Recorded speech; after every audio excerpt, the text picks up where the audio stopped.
Okay, so here's a question that's been living in my head rent free for longer than I care to admit. What is the worst game ever made? Not just a bad game, not just a game that was rushed or disappointing. I mean the absolute rock bottom, the kind of game that makes you question how we got past testing, past QA, past literally any human being who looked at it and said, yeah, ship it. The kind of game that makes you wonder if the developers have ever played a video game in their life. That question sounds simple, but the rabbit hole goes deep, and I spent way too long going down it, so you don't have to.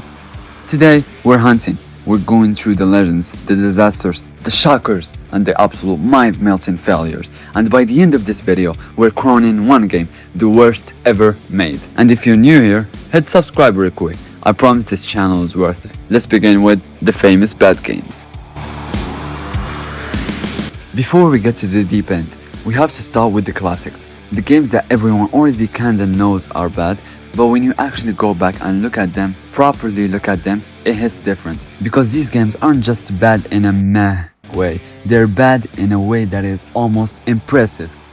Alright, Big Rigs Over the Road Racing, released in 2003 by Stellar Stone, and I need you to understand, this game was sold in stores for money. People paid actual currency for this. On the surface, it's a trucking racing game. You race big trucks across various courses and you try to beat your opponent to the finish line. Simple premise, fine. Except the opponent trucks don't move. They just sit at the starting line, so you're racing nobody. You're just driving alone in a truck racing game with no race. But wait, it actually gets worse. There are no collision mechanics, like your truck will just pass through buildings like a ghost, mountains, drive through them. The entire environment is basically decoration. You can drive off the edge of the map, you can reverse infinitely and the truck just keeps accelerating in the reverse with no speed cap. Getting faster and faster and faster, and the game just lets you do that forever. And the finish line, if you cross it, the game shows you a screen that says, and I am not making this up, you're a winner. I don't even know how this released. Like, was there a meeting? Did someone sit in a room and said, we're good, let's go? GameSpot famously gave Big Rigs a 1 out of 10. 1 out of 10. And honestly, that might be generous. And here's my ranking. Looks, 0 out of 10. 0 out of 10 for how fun it is. And the bugs, they're not bugs at this point, they're features, except the features are broken too. Infinite reverse speed is a thing of dark legend.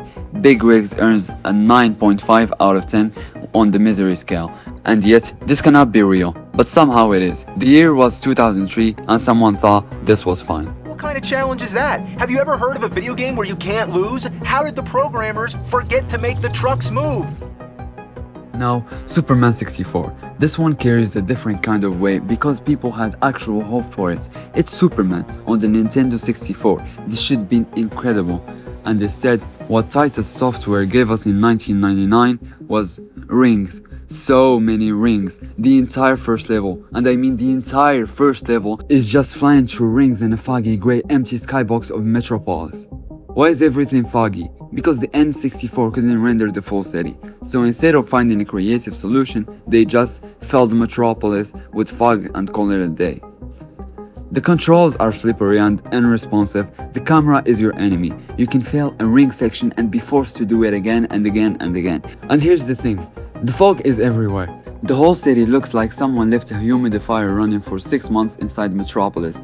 The character models are rough, the missions are confusing, and the game is just joyless. Superman should be joyful. He flies, he's the Man of Steel. But you play this and you feel nothing, just frustration and fog. IGN gave it a 2.9. Other reviewers called it one of the greatest gaming letdown of the era, and they weren't wrong. How did this pass testing? Genuinely asking. And for my ranking, it's not that good.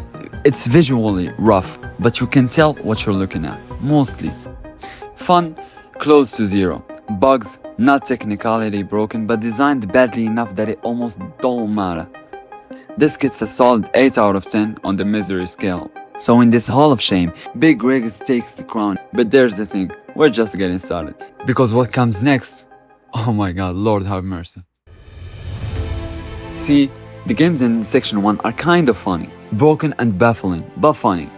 The games in this section, these are the ones where people spent real money, had real expectations, and came away genuinely upset. These are the disasters. Okay, so I need you to prepare yourself for Ride to Hell, Retribution, published by Deep Silver in 2013. This game had the audacity, the absolute audacity, to be marketed as a serious, gritty, grindhouse-style biker action game set in the 1960s. What it delivered was something else entirely. The story was a mess. The protagonist, Jake, is trying to avenge his brother, and somehow this involves punching literally everyone in America. The combat is stiff and clunky in a way that defies description. Enemies will sometimes just stand there waiting to be hit. The bike section.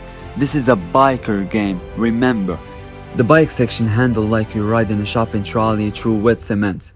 But there's where it gets memorable. The game has these romantic cutscenes between Jake and various women he meets. And in these cutscenes, the animation is rigid and lifeless, and the scenes cut in and out with such bizarre ending that it feels like you're watching a fever dream. People online call them the most unintentionally hilarious moments in gaming history, and that's being kind. The facial animations are frozen. Characters speak words while their faces do absolutely nothing. One reviewer described it as watching a game have a stroke in real time. Metacritic score 13 out of 10, one of the worst games ever released on a major platform. The PC version was so broken it had to be patched multiple times just to be playable, and even then, people wished it wasn't. This might actually be painful to play, and for my ranking, looks genuinely rough, not in a fun way. Fun, 0. Bugs everywhere, but the design failures almost overshadowed the technical ones. Misery score, 9 out of 10. And then there's Aliens Colonial Marines, also 2013. What a year that was. This was a genuine tragedy and a genuine scandal wrapped into one. Gearbox Software spent years building hype for this game. They showed off demos at trade shows that looked genuinely promising. Fans of the Alien franchise were excited, and when it launched in February 2013, people rushed to buy it. And then the horror began, but not the good sci-fi horror kind. The game looked nothing, and I mean nothing like the demo footage they showed. The AI was famously catastrophically broken. The xenomorphs, the terrifying iconic creatures from one of the greatest horror movies ever made, would just walk into walls. They stand still in the middle of combat. They wander around like they forgot what they were doing. The story was thin, the co-op was glitchy, and the whole thing just felt like a deeply cynical cash-in in a beloved franchise. A class actions lawsuit was actually filed against Gearbox over the misleading demo footage, an actual lawsuit over a video game. And for my ranking, bugs are severe, game-altering and embarrassing. Fun occasionally in co-op if you squint. Looks passable but miles from what was advertised. Misery score 8.5 out of 10. The pain here isn't just the game is bad, it's that it lied to get you in the door. So between these two, Ride to Hell and Colonial Marines, both are disasters. Colonial Marines is a betrayal of trust, but Ride to Hell is something special in its awfulness. It's broken and weird and soulless, and it has those cutscenes. It has layers of failure that Colonial Marines just can't match. Ride to Hell is the Section 2 king, or the Section 2 disaster, depending on how you look at it. But both of these games, as painful as they are, might not even be the worst, because now we go to Section 3, and this is where it gets deep. This is where we find games that broke the internet, buried themselves in landfills, and somehow still haunt us.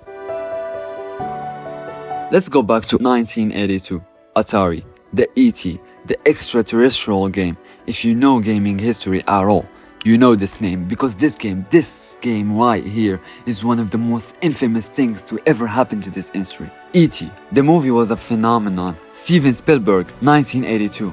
One of the biggest films ever made. Atari paid $25 million to secure the license, an absolutely astronomical amount for that era. And then they gave the developer, Howard Scott Warshaw, just 5.5 weeks to make the game.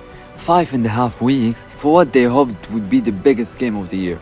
The result was a game where you play as E.T. trying to collect phone pieces to go home. The problem is, there are these pits, these infuriating everywhere pits, that E.T. just falls into, constantly, and getting out of them involves floating upward slowly. And if you don't do it exactly right, you fall back in. It's like a nightmare you can't wake up from, in a pixelated form. The game was so confusing and so frustrating that most people who played it had no idea what they were supposed to do. Atari produced millions and they couldn't sell them. They ended up burying unsold copies, literally burying them, in a landfill in Alamogordo, New Mexico, and for decades, people thought that was an urban legend. But in 2014, a documentary crew went and dug up the landfill, a real burial of a real video game. E.T. is widely credited with contributing to the video game crash of 1983. One game, one bad, rushed, pit-filled, confusing game helped crash an entire industry. That's legacy, a terrible, terrible legacy. This cannot be real, but it is. And the hole in the New Mexico desert proves it. And my ranking, fun, 0, especially without a manual. Bugs, primitive era, but the pit mechanic feels broken by design. Looks, Atari 2600 graphics, so grain of salt. Impact, catastrophic. Industry altering. Misery score, 9.9 out of 10. E.T. is history's most consequential bad game. Now, before anyone comes at me, just hear me out. I know Cyberpunk 2077 on PC was eventually a great game. I know the current gen version is genuinely brilliant. This is about the PS4 and the Xbox One launch version of Cyberpunk 2077 in December 2020. Because what CD Projekt Red shipped on those platforms was objectively a different game. A broken, embarrassing, borderline unplayable piece of shit. NPCs flickering in and out of existence, traffic patterns that would reset every time you looked away, textures that refused to load, frame rates dipping into the mid-single digits during action sequences, police appearing out of thin air directly behind you the moment you committed a crime, cars driving through each other, missions that soft-locked and couldn't be completed.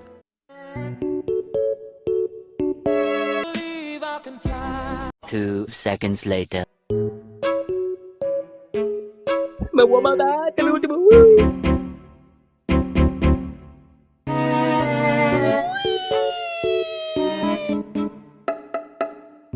Holy Jesus.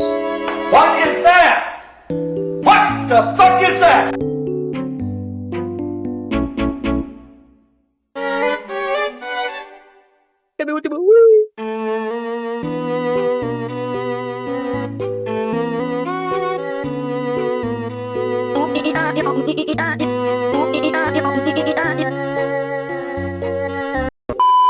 Sony actually pulled the game from the PlayStation Store. That doesn't happen. That is not a thing that happens with major releases. But it happened. CD Projekt Red had to issue public apologies and offer full refunds. And the worst part is, this wasn't a small studio's first attempt. This was a massive, well-funded, critically acclaimed developer with The Witcher 3 to their name. The hype was real. The expectations were real. And on last-gen console, the failure was equally real. So for my ranking, on last gen specifically, looks bad, fun, genuinely compromised by the broken state, bugs, legendary amounts, misery score 8 out of 10, so it takes the 6th place, with the caveat that it got better, but the launch, that launch was a disaster. This game is horrible in its launch day last gen form. It should be the worst game ever made, right? Well, not quite, but it's close. So in this final section between E.T. and Cyberpunk 2077 on last gen, Cyberpunk is a bigger technical disaster in some ways, and a bigger betrayal because of the budget and the track record behind it. But E.T. changed history. E.T. helped bury an industry. That kind of impact doesn't fade. That sits at the top of the pile. Alright, we've been through all of it. The Hall of Shame, the disasters, the ABs, and now it's time to crown the winner. Or I guess the loser. Honorable mentions, Big Regs, you're barely a game. Superman 64, you're a fog and the broken dreams. Ride to Hell, you have no soul. Colonial Marines, you lied to our faces. Cyberpunk 2077 on last gen, you knew what you were doing and you did it anyway. But the worst game ever made, the one sitting first on our list, E.T. The Extra-Terrestrial. Nothing, and I mean nothing, compares to E.T. In terms of consequence, this was a game so bad and so rushed, so fundamentally misunderstood, that it helped destroy the entire video game market. Millions of copies had to be buried in a desert, an industry collapsed. Kids in 1982 opened this under the Christmas tree and had no idea why they were looking at it. And there's almost something poetic about that, right? E.T. the movie is about an alien who just wants to go home. E.T. the game is about the same alien falling into pits forever. The movie made people cry happy tears. The game made people cry very different tears. E.T. is the worst game ever made, not because it's the most broken or the most cynical or the most confusing, though it's all of those things, but because of what it meant, what it cost, what it buried, literally and figuratively. E.T., you're the champion of the landfill. Or I think I should say congratulations. I guess, maybe. Now, if you dug this video, I think you're going to really enjoy something else I made, because right before this, I went deep on one of gaming's greatest unsolved mysteries. I solved one of the greatest mysteries in Red Dead Redemption 2, the Strange Man mystery. If you know Red Dead, you know how deep and unsettling that rabbit hole goes. If you don't know it yet, trust me, you want to. So check it out, it's right up there, I think you'll love it. And hey, thank you, I mean genuinely thank you for watching all the way up to the end for this one. It means a lot, and I see you in the next one.